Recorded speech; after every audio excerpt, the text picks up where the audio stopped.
Welcome to the Fourth Step Podcast. On each episode, we interview recovering addicts and learn their story with addiction. Through exploring personal journeys, we get a glimpse of the depths addicts fall to and their path in recovery. We hope you enjoy the episode. Welcome, everybody, to the Fourth Step Podcast. My name is Kevin, and I am an addict. This is where you say, I am an anonymous member here to share with you today. That's our guest, and we're going to keep his name anonymous. So today we're going to be doing the usual four-step and with my friend here, and we're going to delve into all the usual stuff. But first, we'd like to say thank you to those that have responded with the text to us. We get that email to us, and we appreciate, especially Joe out in Santa Rosa. We appreciate you, my friend. And if anybody else is interested in like sending comments or anything, you can do that through whatever platform you listen to. There should be a drop-down menu inside the episode that you're listening to either leave a comment or you can subscribe, and you'll get notifications when the next episode drops. All right, so let's get right to it. I'm down in the Bay Area. I'm on location. And so we have our portable recording equipment here, and our friend has been nice enough to say that he would like to do, or he's willing to do. He didn't say like because he doesn't like sharing at all, period. But he's gracious enough to give us some insight to his journey. So first of all, when is your clean date and how long you got? My clean date is 1/24/12. I just celebrated 13 years. Sweet. Congratulations. That's a big deal, you know. Any celebration is a big deal. Mm-hmm.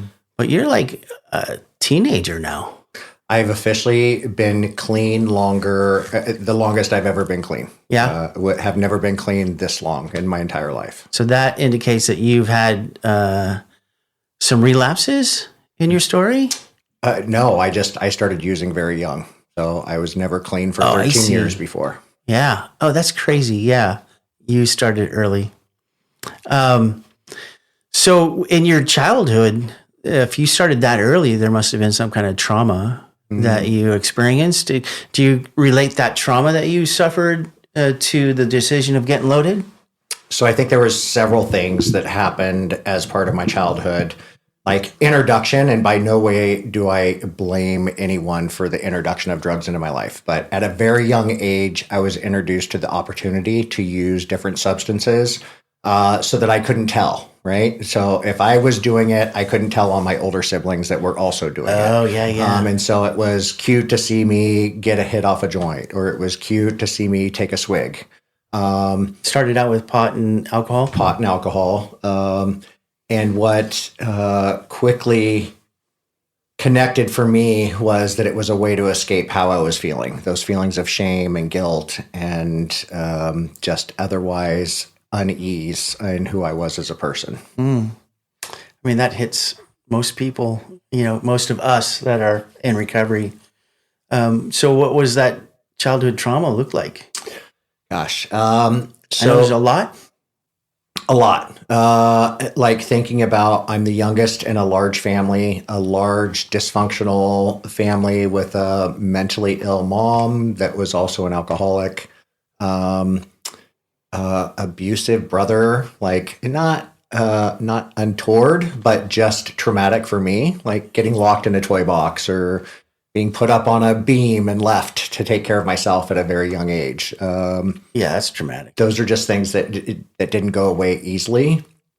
And then there was just constant chaos and violence in the home. Either it was my mom upset and screaming and yelling or having a drunken rage with one of my siblings, or one of my siblings being beat by my stepdad, or my mom fighting with my stepdad. Like there was just this constant chaos and violence. Any trauma from your stepdad? Not to me, but I witnessed him like with a belt beating my siblings, right? Wow. And so that was, I wanted to protect them, right? And so, like, I remember feeling guilty. My mom would make me feel guilty, like if I showed any affection to my siblings, like, oh, you love them and not me.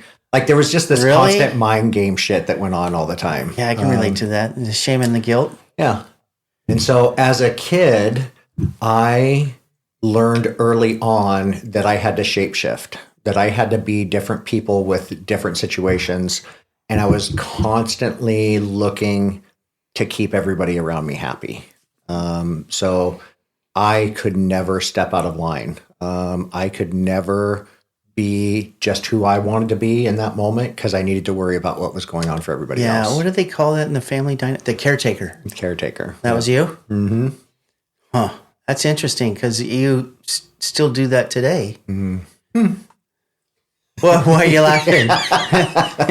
Oh, you don't want to admit that? No. You're right. You're right. I'm not judging. I mean, Yeah, no. we all play a role. Even Yeah. today, I still have a role. Yeah. You know, like I grew up the bad child. Yeah. Always, I was the labeled the black sheep of the family. So I get it. Yeah. Yeah. So, and yeah, this is kind of coming out and surprising me from nowhere. There was a definite connection for me when I guess I was like 4 years old, and I had a sister that was 6 years older than me, who I later learned was had been sexually abused, and that carried down to me, like where she wanted me to be intimate with her, and I couldn't perform because I was young. 4? Yeah. So you were being molested by a sister at 4. Yeah. And that, like, that connection kind of lived with me from all the way through my adult life. The performance anxiety, the inability to please, the not being good enough, not being man enough, all of those things kind of wrapped up into what I would carry with me into using substances to be intimate with anybody. That was my definition of intimacy, was to be loaded. And that's how I could be free. Yeah, that's so common though. Wow. So if you had a stepdad, was your dad around? No. So my stepdad, I knew as my dad. I didn't know anything different. Like I thought I was his. Oh, your mom didn't tell you? No. And I just knew that they hated each other, but I thought that was what mom and dads did. I thought mom and dads just hated each other. I didn't know anything else. That's not a good example. And then when I was 7, who I believed to be my dad, died suddenly in a plane accident. And so he was gone. The stepdad. The stepdad. That you thought was your dad. That I thought was my dad. So for the next 7 years, I mourn the loss, and absolutely mourn the loss. He was my dad. He was there for me as I was growing up, and definitely took on that role. Biology doesn't have anything to do with the role he played. I hear you. But yeah, believing one thing and not knowing another for a long time. When did you find out? So When he passed? No, I didn't find out for another 7 years. Your mom kept that secret? Kept that secret. And then when that secret was revealed, I was told it was somebody else that I knew. And then it was another, 30 years before, like, I found out the full truth, that neither one of those people were my dad, and that I never met my dad. I just happen to know who it is today through kind of DNA testing. Wow. So that's kind of a heavy family secret to keep. Yeah. Holy cow. So when you were a kid, what was the first time that you actually got loaded to change the way you feel? So here's what used to happen. And I remember being given drinks, like when my siblings would be taking care of me, or we used to have parties at our house a lot. And I would go around and grab the lefts, the drinks that had been left around. And And I was a sad drunk. Like I would then cry, this is in July, I'd cry about my sister-in-law not taking me Christmas shopping. Like I was just that drunk. How old is it? I'm like 4 or 5 years old, just wasted, going around crying, I want to go Christmas shopping. And like my sister-in-law being like, what have you guys done? Right? And you're a hammered 4-year-old. I'm a hammered 4-year-old. Oh, shit. And same thing with getting loaded, taking a hit here, taking a hit there. Cigarettes. My mom was an avid, rabid anti-smoker, and from the time I can remember, it was if I ever catch you, if you ever. And so it was very attractive, but all of us lived under this fear of discovery, and therefore everybody in my family smoked. Every single one of the kids smoked. In defiance? Yeah. I don't know. I don't know what it was, but I was taking hits off of their cigarettes and, coughing and gagging because they thought it was funny to watch this little kid toking on a cigarette. Jesus. And then there was no way I was going to tell mom if I was also doing it. And so by the time I was 7, I was regularly stealing cigarettes so that I could smoke. I got the hang of it and loved it. Wow. I can relate to that. I don't think I was that age. Probably around 13, I started smoking cigarettes, and because I got the 2 older brothers, and they introduced me to everything else. Yeah, yeah. So your early childhood, you already have enough trauma. You're already getting loaded. Mm-hmm. Did you equate when you got loaded at that age? Did you equate it to it changed the way you felt? I didn't. I wasn't cognizant that I was running away from a feeling. At that age, I wanted to be cool like my siblings. Yeah, I wanted to, and I wanted to do things that were more adult. I wanted to be an adult so bad. I saw a freedom in not having to be told what to do and how to do it. I wanted that freedom so bad so that I could escape my reality.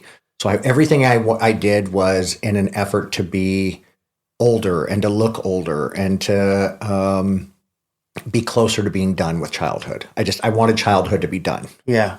So that's actually like getting loaded to cover a feeling, right? You realize, looking back now, you see that. 100%. Yeah. Do you have any other like points in that timeline where you had a feeling and you're like, I need to get loaded, like the obsessive compulsive desire. Do you remember like when that hit? 100%.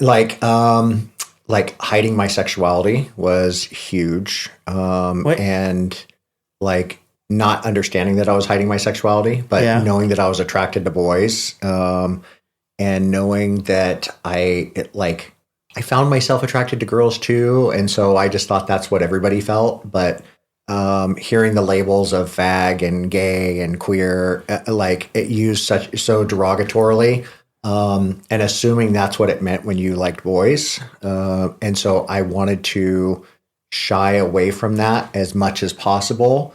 And if I was drunk or loaded, I could act out on my attraction to other boys. I could dismiss it as, oh boy, was I loaded, or oh boy, boy, we were high, or a reason to never talk about it, right? So did you come out at that time? No, I didn't come out for, I guess I came out at 14, if you call it that. Like I got into a relationship with somebody at 14. So. Yeah, that would probably be it. Yeah. And lied about it for the longest time. Right. What did your mom know? So when I was 12, we had just recently become homeless. We were staying in a travel trailer in Angels Camp. And it was, I'll never forget, it was Easter weekend. We went shopping one day, and my mom was just being super cold and weird with me. And I was like, Mom, what's wrong? Like, what's going on? Well, you said something very disturbing to me last night. And I was like, oh shit. Like what, all the shit that I was covering up. The night before? I'm getting loaded. I'm drinking. I'm smoking cigarettes. Like what did I disclose in this moment? And I was a sleepwalker and talker. she's like, you sat up bolt right in bed. Mom, I'm gay. No kidding. And So you laid back came down out- and went right to sleep. You came out Came out in my sleep. in your Yeah. sleep. I'm like, That's well, crazy. that's weird. I don't know why I would have said that. A crazy dream, right? Like total evasion. I wonder if that's like subconsciously you wanted it to air that. Yeah. And her reaction wasn't great, right? Brutal. But at the same time, she knew.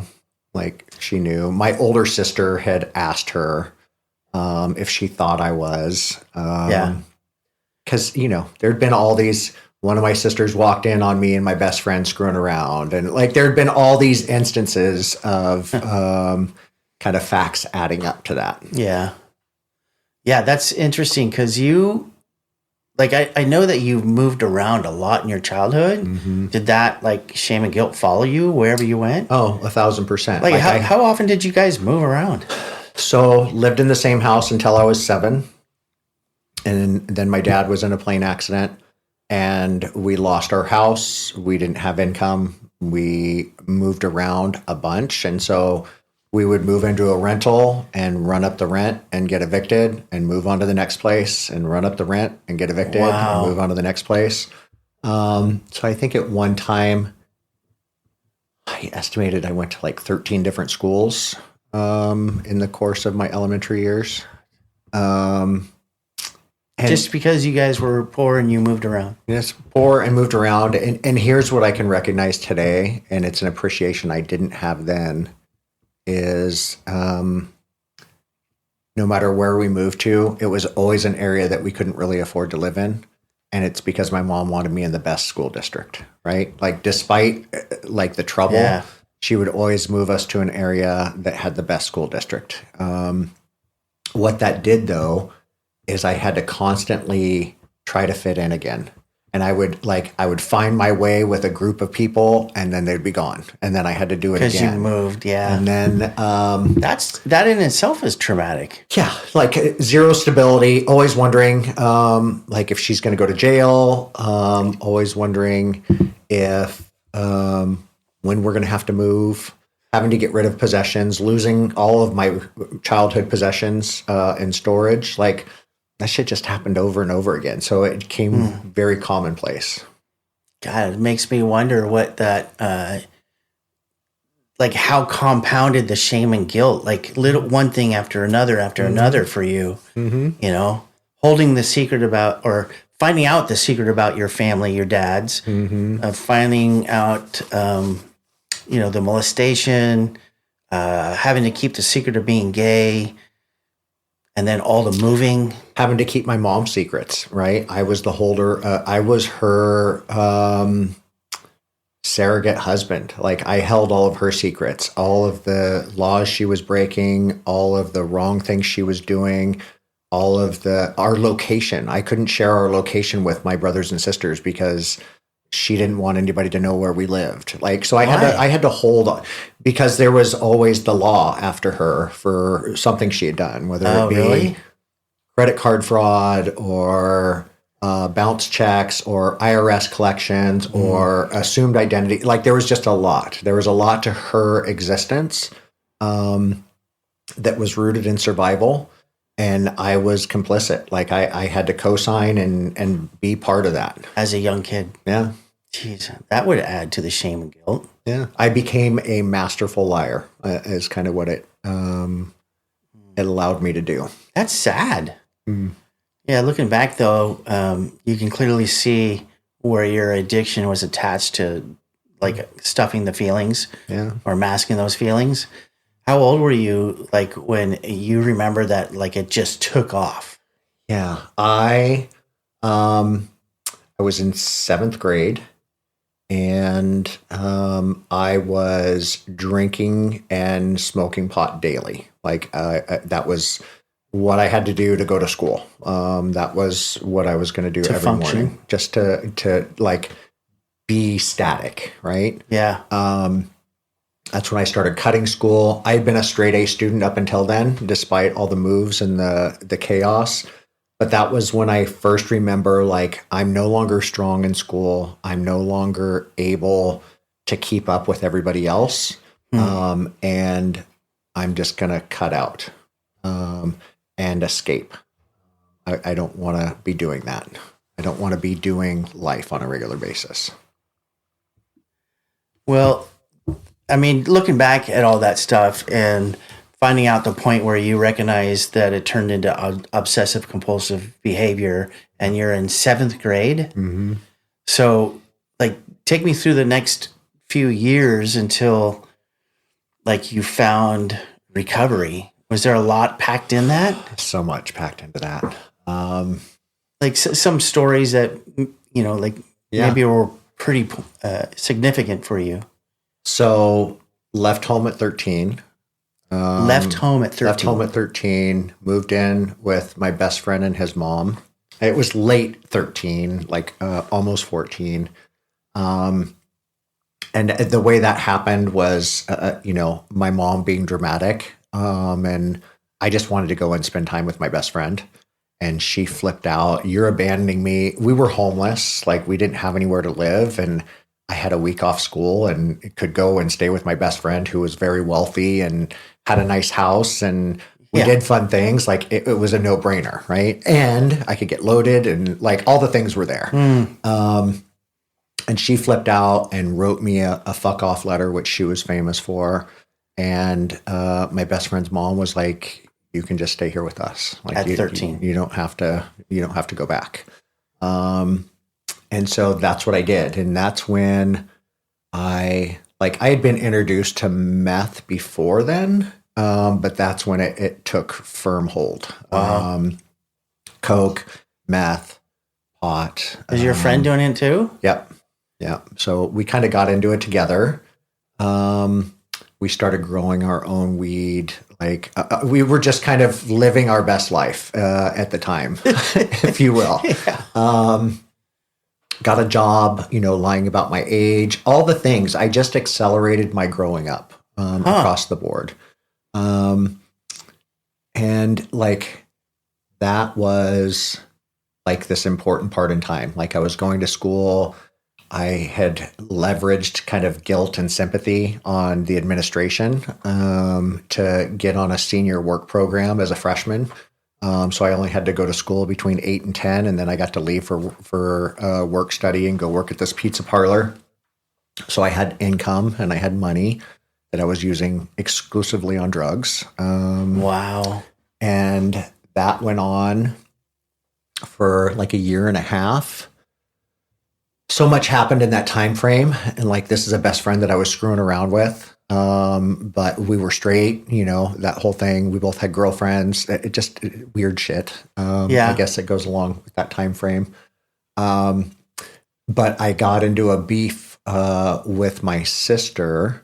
Like we were growing pot in the basement, right? And did your buddy's mom know any of this stuff? She wasn't supposed to, but she kind of found out, and he bullied her into allowing us to do this.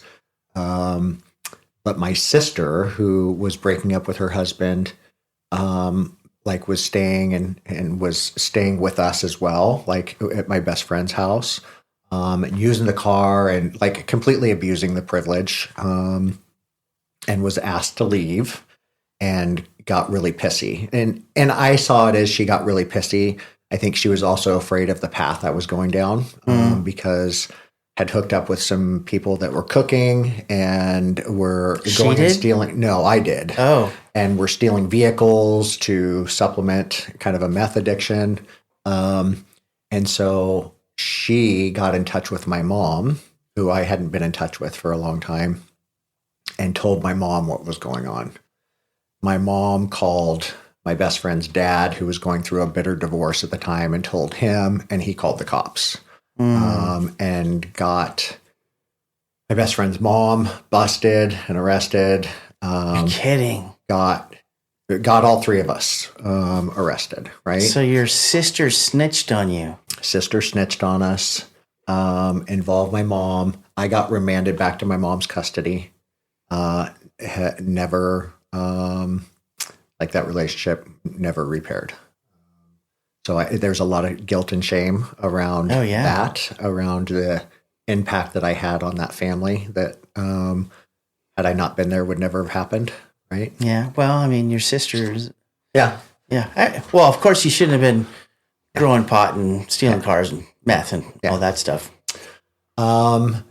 And so that was the remand back to my mom. My mom was like, I'll move anywhere you want to live. And I was like, I want to be back in the Bay Area. Like, I don't like that, assuming that that would mean the end of it, because she never wanted to live in the Bay Area again. Oh, yeah. But moved back down to the Bay Area.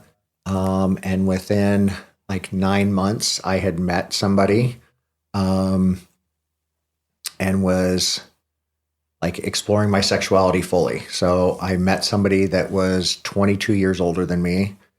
That's not bad. Lied about my age, said that I was 18. To him? When I was in fact 15. You were 15. I was 15. And they were 22 years older than you. 22 years older. You're doing meth. Yep, I'm doing meth. I'm High as a smoking kite. pot. Working a full-time job. At 15. Had dropped out of school already. Like was doing continuation school, but didn't finish. And so had kind of this secret life that I was kind of living while living with my mom. And yeah, it that kind of kicked off the start of, that was when the meth addiction really like became a daily. I was using every single day. I had access. I had a couple of connections. That's pretty heavy. And I was able to use all the time. And using gave me the ability, one, to be confident, two, hypersexual, three, integrated with this older crowd that I had always coveted, right? And so my whole life was just a lie. I lied about my age. I lied about my sexuality. I lied about who I was involved with. I had friends, but nobody knew the real me. I lied to my siblings. I lied to my mom. I lied to everybody. I just So you're living a secret life. completely. Yeah. And did you have any idea that your life was like a shit show? This was just life. Like I'd never seen a life that wasn't a shit show. So I'm like, this was the expectation. This is what I'm supposed to do. Yeah, maybe like looking back at your childhood, you're like, hey, I'm coming up in the world. Well, no, like I had these attachments to people that weren't fucking fucked up in my eyes, right? Like not fucked up for me was far from not being fucked up. It was just less fucked up. And so I had this desire to come up and to be somebody that I wasn't, right? And so that relationship started. Again, it was kind of this knee-jerk reaction. My mom flipped out. I was house sitting for this guy that I was involved with, which I actually was. And she called and he answered the phone. And I, knowing that this moment was coming, had lied about his identity, had not told her his real name, had just told her this was somebody that I was working for. And I know who you are, you pedophile, like just the whole thing. And I was like, fuck you, I'm done, I'm out. Well, can I ask you, looking back, I just never even thought of this, but did you consider him a pedophile or? I didn't. I mean, you're the one that's in the relationship with him. I'm in the relationship with him. That was my first love. Like that was my first love. Yeah. Where is it? I mean, It's something that I still battle with. Like going back now, like he had a thing for younger boys, always teens. And so I fit that bill. yeah. And 15, 18, that difference of 3 years does not differentiate other than in the eyes of the law, right? I was a willing participant. I was the one that pursued him. Yeah. He was not the one that pursued me. So could say I didn't have the ability to make those decisions and that he was the adult. All of those things true, right? Yeah. I think about when my son was 15, if somebody had attached themselves to him, no fucking way. Like, absolutely unacceptable. Yeah. I think about myself at his age. I would never, cannot conceive ever being involved with anybody that's a teenager. So that's where I know that's came so, around. yeah, that's right? so, Wasn't until I had the opportunity to be a parent that I could see it differently. that's like what a eye-opening situation for you. Mm-hmm. You know, and I know we've talked about this before, but that relationship meant a lot to you. That relationship, in a lot of ways, saved my life. Not immediately, but it was the first time that I ever tried to get clean. Oh yeah. It was the first time I understood what it meant to hold down a job. Well, not even hold down a job, but to know how to put together a resume, how to use a computer. In a lot of ways, it was this kind of paternal influence on who I was. It's interesting. Yeah, I guess if I have no idea what was going on in his head, but like his actions seemed that he cared about you. Yeah, and I Besides believe sex. that. No, I believe that. I believe that he loved me, right? I think about, like, had I not been an addict, would that have lasted, right? Like, the silly fantasies that you play out in your head, all the what ifs, irrelevant. Really irrelevant. I was abusive to him. You were abusive to him? Yeah, just in the lies, the partying, I ran amok. And lots of different ins and outs. But that relationship first introduced me to recovery, right? Really? Yeah, it was, just get it. Like, he was arrested for sex with a minor. Like, we had broken up for this period of time, and he was pursuing somebody else, and got turned in and went to jail. And like, I went through that. Did you understand? Like, did they labeled him a pedophile? Yeah. Did you understand then that something was wrong? No, I was fully defending. In the moment, I defended because that's what I chose to do. I always knew, like, that it was kind of indefensible. But that was like, there was a couple of things that I'm skipping over. One was suicide attempt. We got in a fight. There was a bottle of pills. He had busted his hand. And there was a bottle of painkillers on the counter. He and I had gotten into a fight. I downed the bottle of pills, half a bottle of tequila, and went for a walk. And I made it as far as my car to get my cigarettes, and like blacked out. Wow. And so there was that attempt.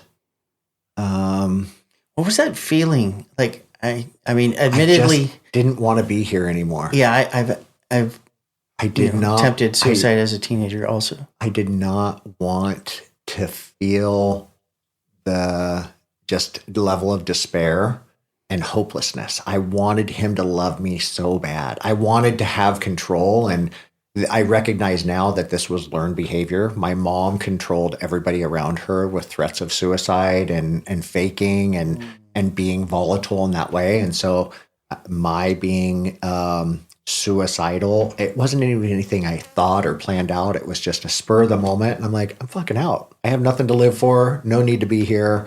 I want out. Backfired entirely. Was like, his response was, I don't need this fucking drama. Dropped me off the hospital and left me there. Like, didn't stick around. Came to pick me up a couple of days later when I got out of the psych ward. But there was zero, it didn't work at all. Like, he did not feel sorry for me. He did not feel any sense of connection. He did not feel anything other than fucking disgust and, just over it, like completely over it. So he was done with you? Yeah.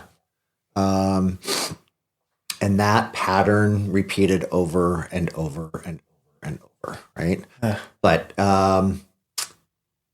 rehab, went to Hawaii For rehab? for rehab. I had a sister that was in the army over there, and like there was this place called, well, it doesn't matter. There was a live-in treatment program. It was a 3-year program. You lived on Holy site. shit. They taught you a trade. You worked for your stay there. And I dove all in on that. Did you stay 3 years? No, I did not stay 3 years. That's a long time. I stayed, I think it was 4 months. I made it 4 months before I looked for all the differences. I looked for all the ways that I no longer needed this. Like I was 18 years old. I was like, I'm not really an addict. I just needed to dry out a little bit. These people are fucking addicts. Like they need to be here. Me, not so much. I got this. Like I'm good now. Famous last words. Because I was so solid on my beliefs, I'll never forget. It was Christmas Eve, and we were watching CNN via satellite, and they were showing pictures of the Bay Area, and I got super homesick. Oh, really? And I was like, I'm out. So I took off running and jumped the wall and just kept going and never went back. This was like a closed facility? Yeah. So you escaped. I escaped. And within 48 hours was sitting in a bar drinking, getting loaded again. How old were you then? I was 18. Yeah. So you weren't even legal to drink? Wasn't legal to drink, but had a fake ID. So She did. Yeah. So that was the start of just kind of a cycle of using to the point of despair, desperation, or consequence, using getting clean or rehab or treatment as a way to appease somebody else or to get out of trouble and go straight back to using again. It was never for yourself. It was never for myself. Like I had that desperation, but I didn't fucking care. I didn't care if I lived or died. Truly, at my core, I didn't care. Just didn't care. So I want to go back to like the attempted suicide. Mm-hmm. Were you like okay with not going on? Completely. So what I felt when I experienced that was like soul crushing despair. Mm-hmm. Like curl up in the ball, just in so much pain. I wanted it to go away. Yeah. I think for me, it was more of like that glimpse of that was kind of a constant that like life is not really worth living. Like I don't have any purpose. I don't ever see this getting better. I have zero belief that my life will be anything other than just fucked. And I could only use for so long before that could bubble up. Oh, And did so you that know was that then? No, I can look back on it now though. Like Yeah. I had zero experience in things getting better, right? I at that time believed that that was always going to be my reality. It's interesting you say that because a therapist once told me, because we have similar stories, like the abuse and then getting loaded to cover those feelings and the attempted suicide. And the therapist said that getting loaded saved my life. Mm-hmm. I mean, looking back now, if you didn't get loaded, Mm-hmm. what else is your path going to be? Yeah. It certainly kept me going, right? Yeah. It kept me going in a lot of ways. And I also had this uncanny ability to shapeshift and just fit in where I needed to fit in. But you had a lot of practice. Be able to, I could land really good jobs. I'm not dumb, despite what I tell myself. I'm not dumb. I'm uneducated, but I'm not dumb. I have the street smarts, right? And so like that just began this kind of long stream of wash, rinse, repeat. And that despair. That was my first suicide attempt. I had a second one that wasn't nearly as traumatic. I took a bunch of sleeping pills and alcohol and went to sleep, but I woke up before anybody got home. Kind So of that pulled didn't myself work. together. Yeah. Damn it. What a failure. It was such a failure. We joke about it, but it was serious at the time. Yeah. And so what that did for me is I didn't like all the attention that brought. The hospital, the psych ward, the hurt feelings I get to see, around my siblings feeling hurt. And so I went hell bent on just being in a situation where it was unlivable, right? I was going to party my ass off. I would kill myself, but it would be much less direct. Right. Like, yeah. So let me ask, through all this, did you, maybe not then, but now looking back, did you attach shame and guilt to a lot of the decisions you made then? Oh, interestingly enough, I was really good at just pretending that what I was doing was right. That the decisions I was making were without consequence because I didn't fucking care. Like I had convinced myself that I didn't care about the outcome. As long as you lied to yourself. Yeah. To not recognize shame and guilt. Yeah. And I shame and guilt fully going all the time, but just stayed ahead of it by staying super loaded. Right. And people would be like, how can you use like that? The come down. I was like, you just don't come down. You just continue to use. You just don't stop. And the come down isn't so bad. Right. Yeah. And the same thing with the feelings. I didn't ever put enough days together without using for it to catch up. Yeah. Yeah. That's pretty on point for a lot of us. Mm-hmm. Right. So shame and guilt now, work steps, since you've gotten clean and on paper you put down shame and guilt. Mm-hmm. Can you name like one specific thing that always kept creeping up? Gosh. Well, I mean, I would like say, either the bigotry about being gay. No, there's multiple. Or I have ideas. It's just which one is kind of the most prevalent. One, I carry around this sense of guilt that I couldn't save my mom. That I couldn't save her? I couldn't save her. I couldn't relieve her of her mental illness. I couldn't relieve her of the shit world that she was her reality, right? I had that sense of responsibility and obligation that I should have been able to save her. There's the caretaker again. Shame and guilt around being gay, being not normal, being was that a pretty unworthy. Was that a pretty big bias growing up for you, like other people? Yeah, always, right? It wasn't okay. And it wasn't my immediate family that wasn't okay with it, but they didn't, the way they referenced it, it wasn't towards me, but they referenced it as a whole, right? Oh, that fag. Oh, he's lighting his loafers. Oh, all of the derogatory slang that was around it. And certainly the kids growing up, getting labeled in 6th grade, getting labeled dainty boy because I couldn't catch a football. Kids picked up on it before I did, right? So they already knew. That's the shame and guilt. Yeah. Good. That's a tough one.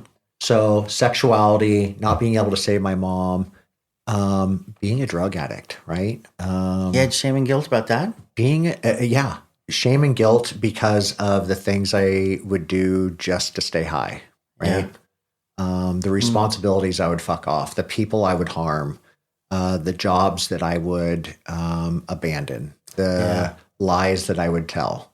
All of that shit came with consequences that I didn't realize at the time. And then start stacking in legal consequences, right? Then that started. How old were you when you went to jail first time? First time I went to jail, I was 19. No, that's not true. That's a full fabricated lie. First time I went to jail, I was a freshman my first 2 weeks of my freshman year of high school. So you went to juvenile hall then? I didn't. I went to a sheriff substation holding cell. Oh, Because I was in the boonies. And it was in Nevada. I had been caught with a 1/4 ounce of weed in my shoe. I was stoned off my ass at school and got caught. And they called the sheriff and had me arrested in front of the whole school and taken to the sheriff's substation. But I was attending that school under an assumed name because my mom was running for the law and she didn't want to be able to be tracked no. through me. Yeah. So I was there under an assumed name. So I got arrested under that assumed name. My mom came and got me from the substation. I never went to court for it. I did a diversion class for school. That was my first kind of What a large trip. consequence. And then how many times did you go to jail because of your using? 4 times? Yeah, 4. So did you ever pick up like a big tab besides jail? I mean, like up until the point you got clean, like was there these big tabs that you picked up? There was huge tabs. Job losses. I mean, we all have job losses, but like Yeah. big tab. Car accidents, HIV. Yeah. Like that was a big one for me. Yeah, that would be a big one. That one, yeah. And is that like a direct consequence of getting loaded? Yeah, completely. Yeah. And if I look back on it now,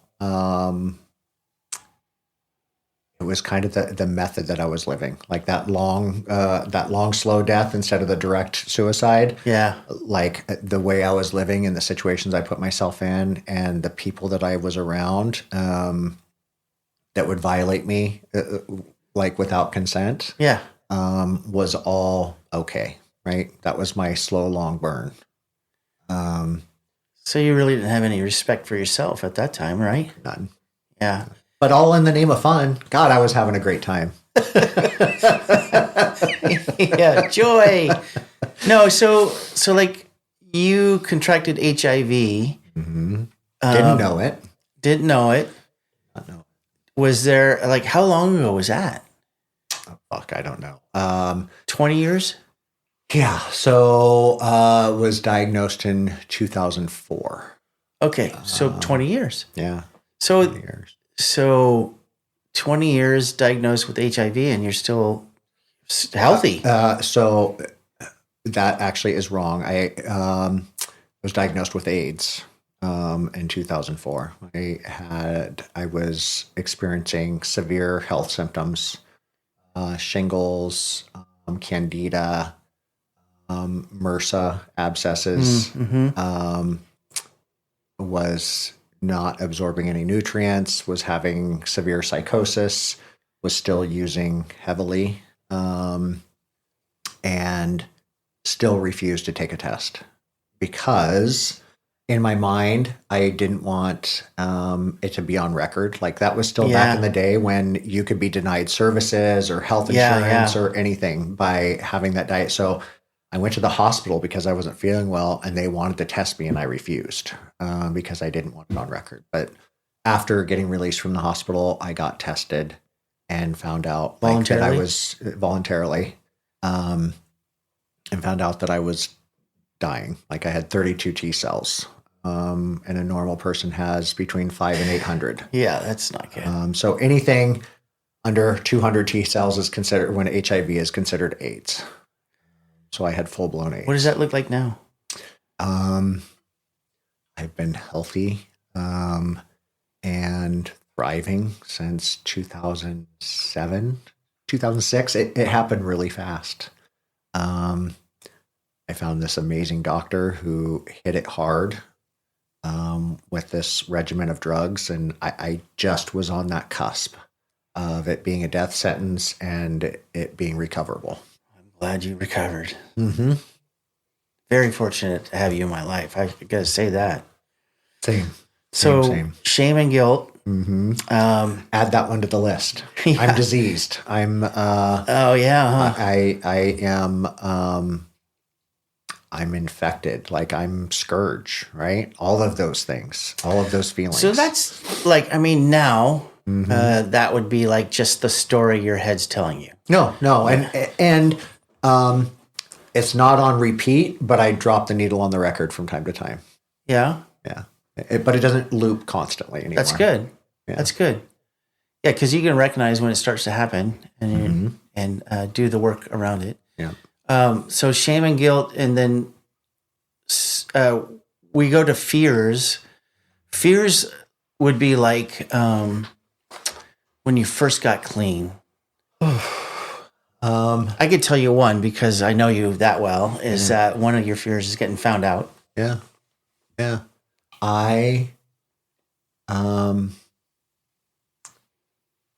The fear, what I recognize now with some time behind me and some work is that fear drove every decision I ever made. Mm-hmm. It drove my sadness. It drove my anger. It drove my rage. It drove my use. It drove my tears. Like every, and I still see it today. Every feeling I have starts as fear, without exception. Happiness starts as fear. Wait, how does happiness start as fear? Because like, oh fuck, I'm feeling happy. Like something's about to go wrong. Like okay. This isn't right. This doesn't Yeah, feel yeah. natural. That tracks. Sadness, like it's fear. Like I don't have control over what's about to happen. Anger is the one connects the quickest. Anytime I'm angry, once I have time to diffuse. Yeah, what am I angry about? Oh, I was scared. I was afraid. Yeah. And I don't know about you, but I do that with the kids.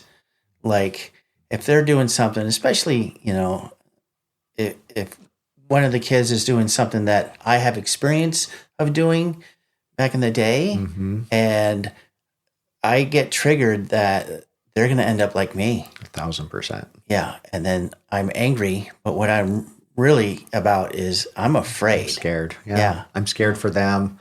I'm scared to see this pattern repeat in somebody that I love so dearly and that I'm responsible for. Yeah. That's soul crushing. Yeah. Yeah. And Jen just says, well, they have their own path and their own higher power. Yeah. You have to let it go. And But look, I have a shovel. I can make a new path. Look, here I am. I got a new path for you. Yeah, but they're off the path. Yeah, right?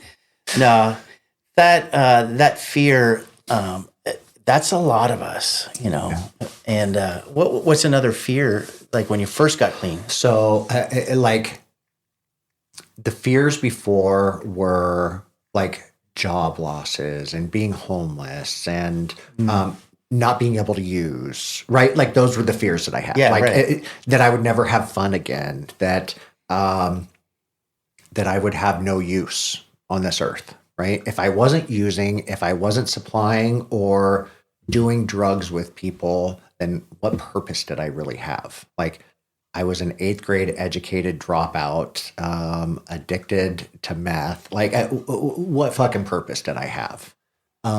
So that was a constant fear that kept me going. And it was a fear of getting clean was how I didn't have that time. I didn't have the luxury of time to get clean because I had to keep up the appearances. If I stopped using, I was going to have to sleep for a very long period of time. And I didn't have that time. I had to keep hustling. I had to keep the hustle alive, right?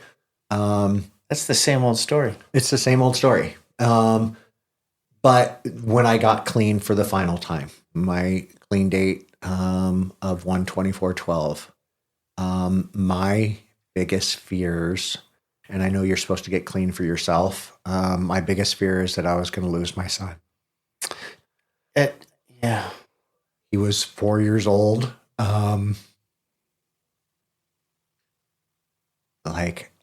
And I swore I would never be that parent that was harming another human being through my selfishness. Like it's what I had experienced. I was harmed over and over as a child through my parents' inability to be a parent.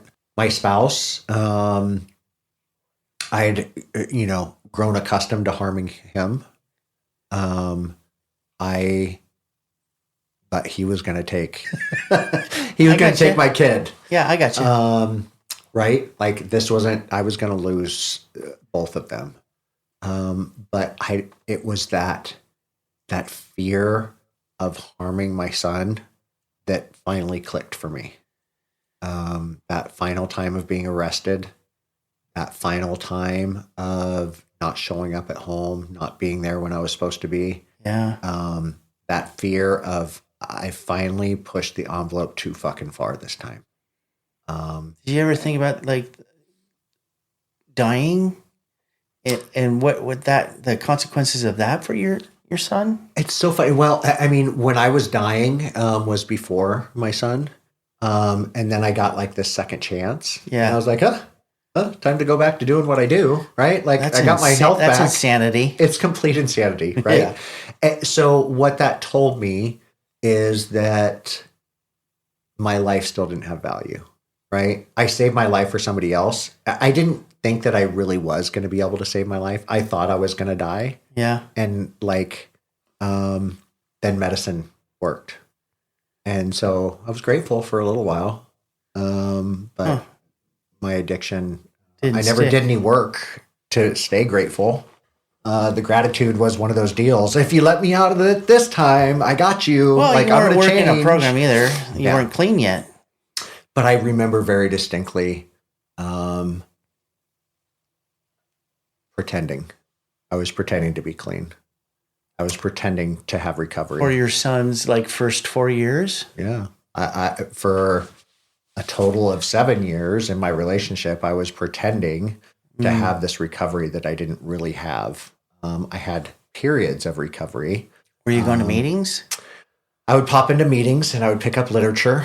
And I would use them as props to support my claims of working a really strong fucking program. Like, so you're a hustler. I knew I was recovery. Like I was cured, right? And it was all Loaded in the meeting. It was just a game. It was a game, and I would pop in and be really uncomfortable because I knew everybody could see through me. And yeah. Meetings were just full of con artists like me. They were just there more frequently, right? I didn't believe anybody there was really clean because that's not what people do. So that's all the shit I told myself. But my fear, the largest fear I had was losing my son and losing my husband. And right, not losing my life, that was okay. Until it wasn't. Until I thought about what my life looked like when I lost my dad. And I thought about the chaos and sense of loss and loss of childhood that comes with losing a parent. That's what finally clicked for me. Yeah. That was the fear that drove me into the rooms. So you would say that you got clean for your son. Yeah. So just to point this out, the whole, I know you're supposed to get clean for yourself thing, that's somebody's opinion. Yeah. It really is. It in our literature, it talks about we get here how we get here. Yeah. Right. I got clean for my son. And eventually I figured it out. Yeah. So that fear. Yeah. That's a good motivator, right? It Don't we is. say fear is a great motivator? Or pain is also. Pain still continues to be a great motivator. Yeah. Yeah. So that's pretty good fears. Reservations. Oof. So we've been doing this podcast for a while, and I've heard, like quite a few stories, and we always ask about reservations. And I was always like, my perception of a reservation is if this happens, I'm going to get loaded. If this happened, I'm going to get loaded. Yeah. And I've heard a lot of stories that had nothing to do with that. Yeah. Their reservation had something completely different. No, it's funny. I have these little scenarios and I don't know. I tend to think that I live in my head a lot. And I think that I'm like very spectacularly unique in how I operate and think. And so these little telenovas that I live out in my head about, well, if this were to happen, let's see, would I drink or would I use or gosh, and I think about what my obituary is going to say and what people at my funeral will say. And I'll be like, gosh, do I want them to talk about, oh, fuck, he gave up so long in recovery to use again right before he died? Or do I want him to be like, oh, he died clean, right? I have those conversations that go on in my head. I see those as reservations, right? I have those reservations of if this were to happen or if I went this direction. Like, if something happened to my son is a huge one. I'm like, would I want to live after that? I don't. You know what? I don't know. I know what you're saying. Yeah. But we both have enough experience watching parents lose a child and stay clean. Yeah. I don't ever want to find out. I'll just be front and center there. But those are the reservations I have come up. Like, once my kid is launched, right? Like once he's off and successful, like, oh, so like in 2 years, I got clean for him and like, he's good now. So, what does that look like? Do you really say that now today that you're staying clean for him? No, I'm not staying clean for him, but I'm like, once my level of responsibility and, right. Those are the reservations I have. Like, I don't have that checkpoint. What happens then? Then you and your husband live a happy life. Yeah. That's what happens. We continue to do the right thing. Yeah. Yeah. Yeah, exactly. But the tape is like, yeah. What does your sponsor tell you about going from your head to your heart? He says it's a dangerous place to be, that my heart should be avoided at all costs. You're a fucking liar. No. He talks about the 2-foot drop. Yeah. He talks about the 2-foot drop and talks about my head being a dangerous neighborhood to it not is. go in alone. Terrible neighborhood. Yeah. Mm-hmm. And one that I always look at, when I could see people, I could watch them in their head thinking a problem through. And I'm like, what are you doing right now? Yeah. So I like fear wise, losing my son, right? Like that was a big motivator. Yeah.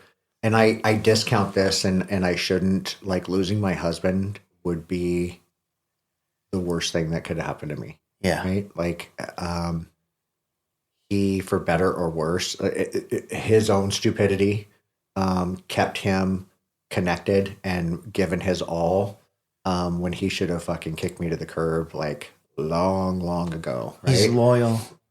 He's loyal and he loves me like nobody has ever loved me. Yeah. And,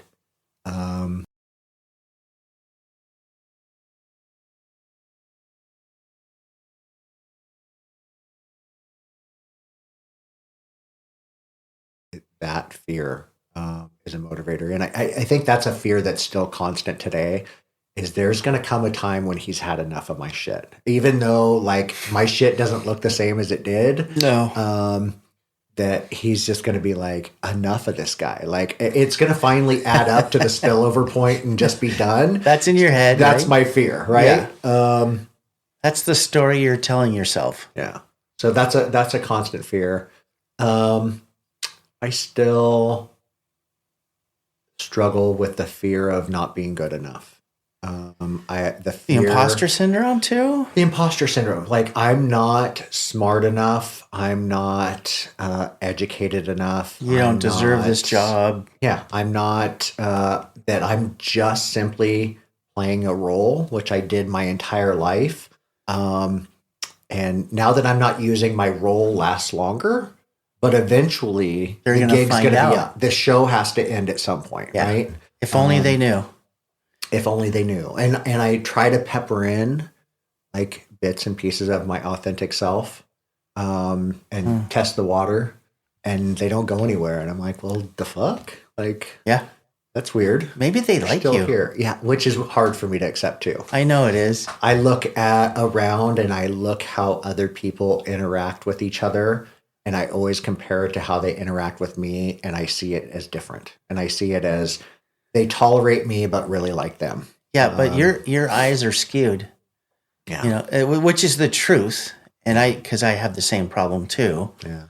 But like the people around me are like, you know, you're an amazing person. I go, but I mean, if you only could hear what's going on in my head, yeah, you would. Because you like my shirt, but not because what's happening in here. Right. I'm my still personality is. Yeah, exactly. I get it. I'm the same way. So those fears, the reservations. Now we're going to talk about resentments. And so for a lot of the people that we've had on the show, resentments go back to childhood too. And you don't have to like list all your resentments, but give us those key points where it kept you fueled with anger and hate. Yeah, I think about like the resentment that I have for myself, taking on ownership of so many adult things, right? So early on, right? Like that, I resent as a being child? put in a position to where I felt like I couldn't be a kid. I resent not having a family life that was full of love. I resent like being sexualized so early on. I resent being introduced to substances and belief systems that weren't naturally my own. What belief system? That being gay was wrong, that using was good, that violence was the answer, that love was impossible, that, God.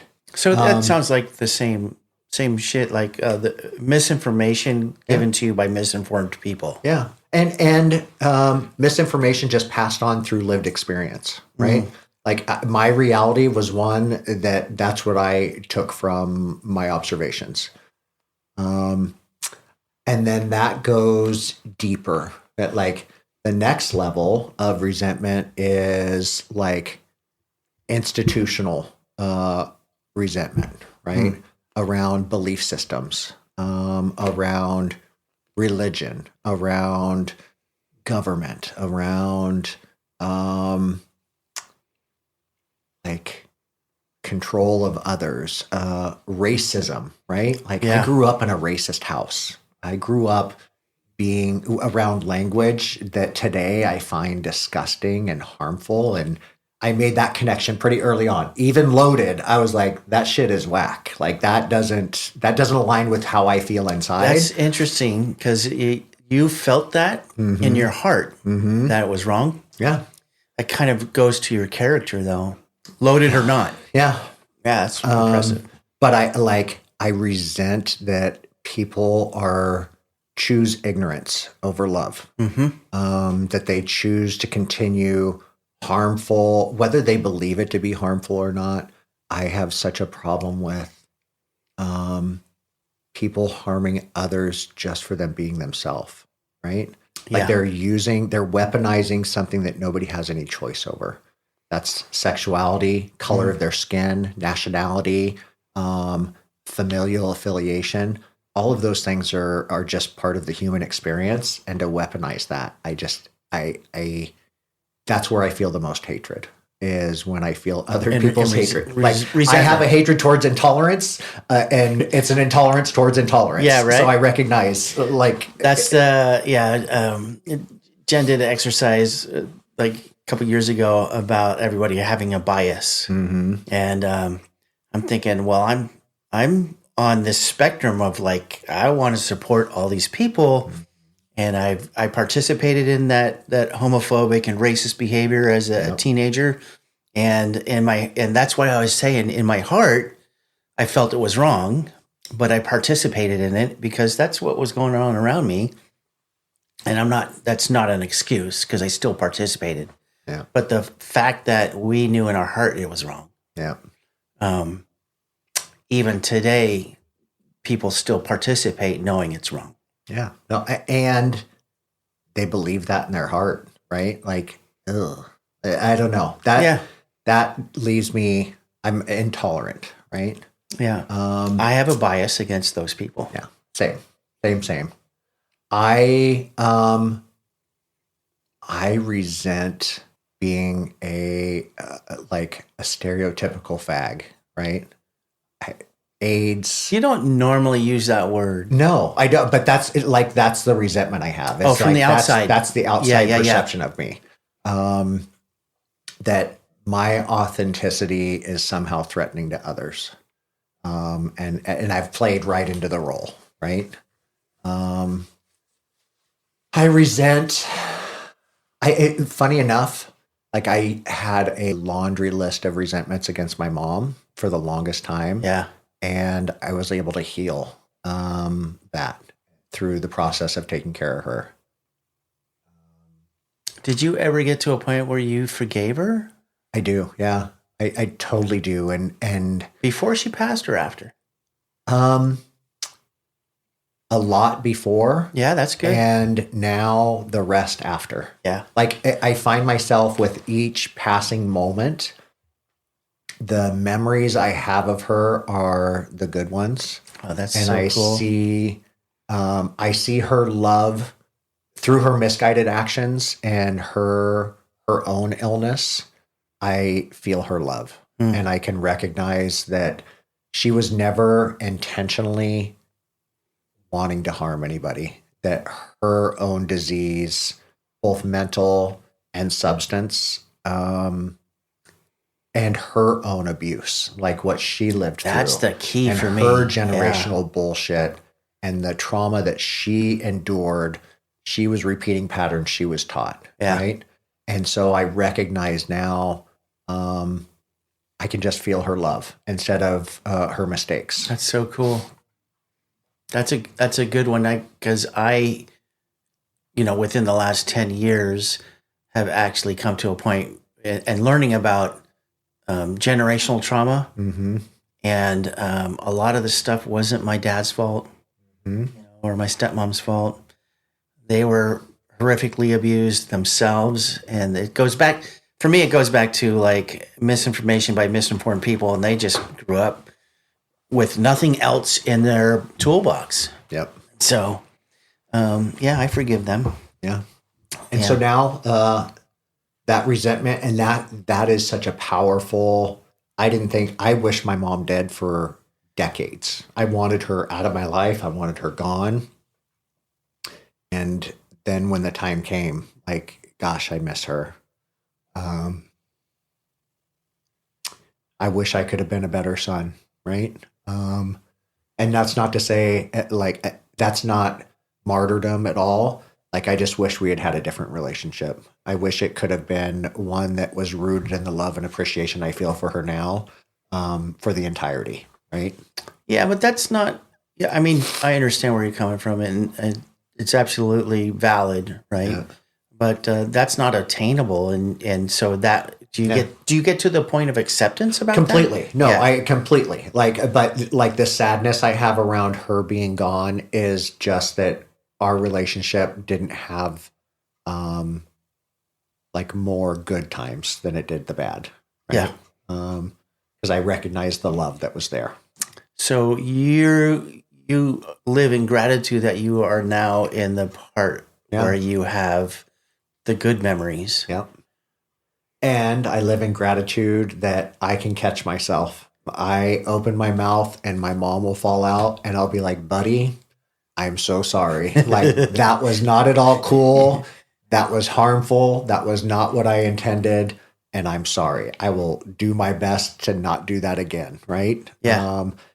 I probably overly so. I'm an apologizer. Right. I will own my shit right away. And sometimes I'm just simply being a fucking parent, but I apologize for the way that I was being a parent. Exactly. Because, I'm giving you instruction that I need you to get, but how I gave you that instruction was one of terse kind of disgust and just degrading, and I don't ever want to be that parent. That came up at a convention I was just at. The tone of my voice can reflect how I was raised. Yep. And the information that I'm saying is valid and good and all that stuff, but just the tone of my voice can be harmful. So that's interesting you say it like that. And my anger.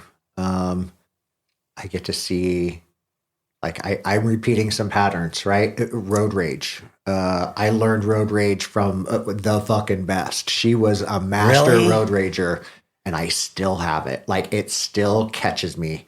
And my son has been in the car when it's happened, and I see the look on his face, and I'm like, holy shit, buddy, I'm so sorry. Please don't ever do this. And it'll catch me again, right? It's one that I have not yet escaped. Yeah. That's one that I really hope that you get to address. I was the same way. You know, every time I was in the car, I would hear myself yelling. And that does, and Jen laughs at me, and she's not very funny about it either. She'll I go, well, look at that guy over there, how he's driving. You know, and I'm thinking, you know, my tone is nice, my voice is low and soft, and I'm like pointing at the car, how, you know, he's cutting people off. I'm like, yeah, that's some crazy driving right there, huh? And she's like, why do you always have to point the bad out? Yeah. Like, well, because he's driving like a fucking idiot. Yeah. Well, at least you would just limit it to recognizing it. I'll be like, oh, that guy's an asshole. I'm going to fucking get in the fray and let him know that he's an asshole, right? Yeah, I don't do that anymore. Yeah. Good times. And then I get to see my son be overly concerned with how others are driving. And I'm like, I gave him that. Yep. Like, I taught him. A monster. I taught him that. Yeah. Great going. But anyways. Yeah. No, but your son is not the angry, violent type. No. You know, he's like a soft and sweet kid. He's soft. So I don't think you have to worry about it. I worry that he doesn't have enough anger to keep himself safe. Right? Like, that's my worry for him. You know, that comes up from your own past. Yeah. Right? He internalizes things instead of shedding them. But yeah, I get that. So reservations, fears, resentments. Let's talk about your assets. It's your favorite subject. Gosh. My ass. Yeah. Assets. Assets. Oh, sorry. I misunderstood. Yeah. We're not going to talk about your ass on this podcast. We'll wait for the other one. Okay, got it. Yeah, wait for the other one. Assets. It's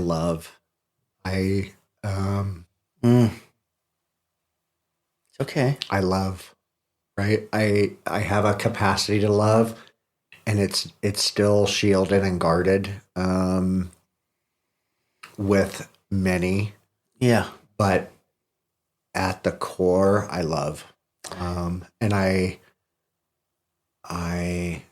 recognize love. I recognize good in the world. I am a caretaker. Like, I recognize that. I want others to feel good in my presence. And to a point, I think overly so. Like, I have a hesitation to show up as real, how I'm really feeling, because I don't ever want to bring anybody down, right? And so I hold shit close. Hold back, yeah. Do you like balance the caretaker role on the line of being a character defect or being an asset? You're like walking the line all the time? Completely. Yeah. Like, the caretaker role easily can become codependent. There you go. It can become me. Oh God, what's the best way? Like, trying to perform for you to like me. Right. Okay. That it can become an obsession for, I need you to like me, so I'm going to do all these things to make you feel good. Yeah. Are you trying to create value in you so they keep you around? Yeah. Well, and not even to be kept around, just tolerate. Right. Like, just so you can reference me without disgust. Like, I'm going to make your life easier. You have more self-esteem than that today. Yeah, I'm getting there, and I have moments, Yeah. but I can still see this play out. Right? I I think I have good parental qualities. I think So I've been a good parent can you to. change the vocabulary right there? Yeah, I know we talked about this before, but change think yeah, to feel. yeah. I feel that I have been a good parent. Right, in your heart. Yeah, That's what we're talking about, right? yeah, In your heart, you've been an amazing parent. yeah. Um, I feel like I want to do better. Right?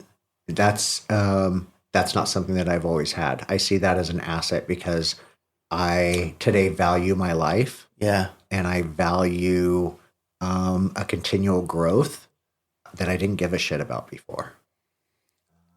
So I see that as like I have a self worth that I haven't always had. That's interesting. You say you want to do better, Mm-hmm. and that's like a desire to be past that certain character defect, Mm. whatever that character defect is. You want to be better than that character defect. Yeah. Or in yes, I love and I want to love more. Like I want to continue. Are you when you say that love more? Are you thinking about loving people a little bit more on the inner circle? No, not even not loving an individual or a group of people more, but just spreading love more. Like Okay. I want to carry love versus I can identify hate and disgust and um, like dismissal and disapproval easy. I can access it really quick. Yeah. Finding love Judgment. in each one of those places instead it's a bigger task. Yeah. Yeah. And that just the desire that I want that is new, right? I Is it? see that as an asset. I want to spread more love instead of more negativity and disapproval. I mean, we've known each other for a long time, so I can relate. We can relate to each other about like judgment of others, Mm-hmm. and that's been changing for me as well. Mm. That especially like doing it with my dad and stepmom, like understanding the compassion that I need to have for them, Mm. and I've been applying that to other people that we don't like, Yeah. and like I really have no idea what's going on with them. Yeah. So I get what you mean about wanting to spread more love. Yeah. Well, it's good. Assets, compassion's a huge one for you. Empathy and compassion for you. For me, I feel this is an outsider looking at you. I feel that's paramount Mm. for you. You show that to others, like at high levels. It's funny. I see it as an asset and a liability at the same time. The compassion and empathy. Yeah. Why? Why a liability? I absorb other people's shit and feel the need to fix it at the risk of my own health and safety. So the codependency battles that. Yeah. Yeah. I can understand. I see that too. Yeah. And I guess what I see myself closing that off, right? Like, I don't have a like healthy middle ground. I'm either all in or all off, right? I think about the relationship I have with some of my family members and before where I felt the need to completely rescue and take care of them. Like, I'm fucking dead. Like, I got nothing for you. It's hard for me to stay somewhere healthy for me when it's somebody really close. Yeah. I mean, we've talked about your family members before, and there's, I know there's a point where you're not going to participate in the drama, Yeah. but you'll support them with compassion and empathy. Yeah. I've seen that. I've seen you do that. Yeah. So that's growth. Yeah. That's, yeah. So, assets. So what's like a big thing? I know we talked about some of your trauma, childhood trauma. What's like a big thing for you that you like, it stands out in your head that, some story that you share? Hmm. Hmm. Hmm. Hmm. Hmm. Yeah. So full disclosure, Mr. Anonymous here and I have been working sponsor sponsee for quite a few years, and um, there's like a severe connection for us with the stuff that we went through as a kid and Hmm. um, our perceptions of life and our kind of how we feel about the world. Hmm. And I know there's a lot of stuff in your childhood and even in early adulthood that like we shared going out to a gravesite together and reading letters. Hmm. Like for me, I wrote a letter to my stepbrother that passed away from this disease, and he was my savior. He was my hero, and for me, that's like a huge thing in recovery, at least, that I got to go out to his gravesite and read that letter to him. And we shared tears, and that meant a lot. Hmm.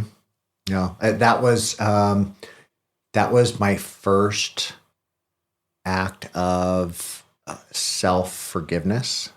That was the Ooh, first moment that I had felt a relief from like feeling like a failure in relationship, right? Like that I had harmed this person. It was the first time I had felt any forgiveness, despite it not coming from them. But that process that I shared with you, yeah, I felt forgiveness in my heart, and I felt like freer, which was so like instrumental to kind of my journey continuing. Um, Funny story is meeting you. I I judged you hard. how many years ago was that? 13. It's 13 years ago. All right. Like I um had labeled you as a homophobe. I had labeled you as somebody who hated me. I had labeled you as this kind of unreachable person. And there was a bunch of them, right? Like you weren't alone in this group, but in early recovery, I think something that maybe many do, but I sat around feeling disconnected from a lot of the people that were around me. And I saw them have these deep connections with each other that I wasn't a part of. And I judged those that they were against me and because of me, not because they were just living their fucking life. Yeah. And you were one of those people. So I had assumed you to be that you hated me because I was gay and that you knew it. I assumed that you hated me just for sport, right? All of those things. And with no reason, I had never interacted with you. No. I just simply observed you, like being joyous and free and loving with other people. And you gave none to me, so you must fucking hate me, What an right? asshole. And I'll never forget Monday night, 15th and El Camino. I walked into that meeting and you were standing up at the front and you asked me about my son and you asked me about my husband. And we just struck up a conversation. And it was in that moment, I felt seen. I felt loved. Um, and it was the first time that I had recognized that the shit that goes on in my head was baseless. Like there was there was nothing connecting it, right? Other than my own lack of self-worth and self-confidence. The old tapes. And it was that conversation. And in that moment, I was like, this is a man that I need to have in my life. And that can save my life. And I remember telling you when I asked you to sponsor me, that you know what, I'm not looking for a friend. I don't need a friend. I just need somebody to help me get through the steps. Oops. Like I don't need all the baggage that goes along with somebody liking me or me liking them. I just need to get through the steps. And you have become one of my best friends, and not just a best friend, but a brother, family. Family of You are my choice. family. Yeah. Your wife is my family. Your son is my family. your kids are my family, your mom, your stepdad, like your family is my family. And I'm so grateful. Same. That I was so fucking wrong. Yeah. I said something about like, we don't ever really know what's going on with the other person. Yep. And I battle harshly with anxiety, like social anxiety. And so when you saw me like happy and interacting with other people and laughing and whatever, it was because those were in my circle. Yep. Anybody outside of my circle, I'm like, hey, how are you? What's up? Yeah. But I don't talk feelings. Yeah. Because I have that super harsh anxiety. Yeah. And I work on that, especially with newcomers, because it's super hard for me to go up to a newcomer. Yeah. Even with many years clean, I'm like, I struggle with having like small talk or, like a newcomer will talk about the disease and stuff, or they don't have an idea of how the program works or whatever. And I don't want to be the one like, oh, you have to do it like this. I just want to say hi. I hope everything's going good with you. And that's what was going on when we first started interacting. It was like, this guy's really cool. And I listen to him I listen to you when you share. And I think that's what broke the ice for me. Yeah. Right. Is getting some kind of information from you that you're actually a nice person. Yeah. Because if you started talking about causing harm and all that stuff, I'm leaving. I don't want to be around you. No, but I think you had like love and compassion then too. So that was very cool. Just what a gift. It came out of like the mess in my head. And that's such a powerful lesson, and one that I refer to on a regular basis, that no matter what I'm thinking in that moment, I have to run it through a fact checker, right? Yeah. And you talk about dropping from head to heart. And I see that in my brain where I'm like, okay, if I take this out of the bullshit maker and put it into kind of what's true, does it change? And 9 times out of 10, it does. And even if I don't have evidence of it being untrue, until I have evidence of it being true, I try to not operate from that place. Yeah. It's interesting that you say that, because we've both witnessed newcomers come in, and there's a difference between a newcomer that like is excited and wants to stay clean, and they still have like this chaos bubble around them. Yeah. Like we want to be with them and want to help them. And then there's newcomers that come in and like, I don't interact at all well with people that still have their armor, and they bring the streets with them. And, which is interesting because that's me when I first got clean, man. I kept people at bay. I scared people, violence and all that stuff. But yeah, I'm glad that it worked out for us. Me too. Thank you. Yeah. Appreciate you much. Appreciate you too. All right, our friends, that's it for today. And thank you very much. Thank you. Thank you for listening, and we hope you enjoyed the episode. Often you will hear addicts referring to a specific 12-step program or rehab. These are personal stories. We do not represent any of the programs.